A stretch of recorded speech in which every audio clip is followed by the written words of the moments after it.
তাদের সে অবৈধ আদেশ পালন করি নাই বিধায় আমাদেরকে বিভিন্ন মামলায় জর্জরিত করে চাকরিচ্যুত করা হয়েছে। এখানে যারা আছি আমরা সবাই ফ্যাসিস্ট সরকারের আমলে বিভিন্ন মামলায় অবৈধভাবে বিভিন্ন মামলায় আমাদেরকে চাকরিচ্যুত করা হয়।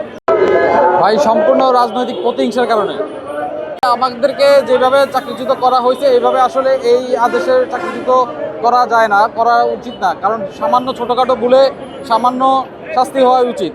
ছোটোখাটো ভুলে দেখা গেছে অনেককে অনেক বড় ধরনের শাস্তি দিয়ে ফেলছে। কেউ ফেসবুকে কমেন্ট করছে বিধে তার চাকরি চলে গেছে, এমনও নজির আছে এই ডিপার্টমেন্টে। দেখানো হয়েছে ডোপ টেস্ট, আমাকে ডোপ টেস্ট দেখানো হয়েছে। ডোপ টেস্ট দেখানোর পরে আমাকে চাকরিচ্যুত করা হয়। মূলত আমার বাড়ি লক্ষ্মীপুর জেলা, সেই জন্য নাকি আমি বিএনপি পন্থী লোক, বিএনপির লোক এই হিসাব করে আমাকে মানে এই চাকরিচ্যুত করার একটা তার পরিকল্পনা করে। পরবর্তীতে আমার ডিপার্টমেন্টের একটা উদ্যোগ নেয় যে আমাকে এই ডোপ টেস্টের আওতায় নিয়ে আসবে। ডোপ টেস্ট নিয়ে যেয়ে আমাকে ডোপ টেস্ট করে চাকরিচ্যুত করা হয়।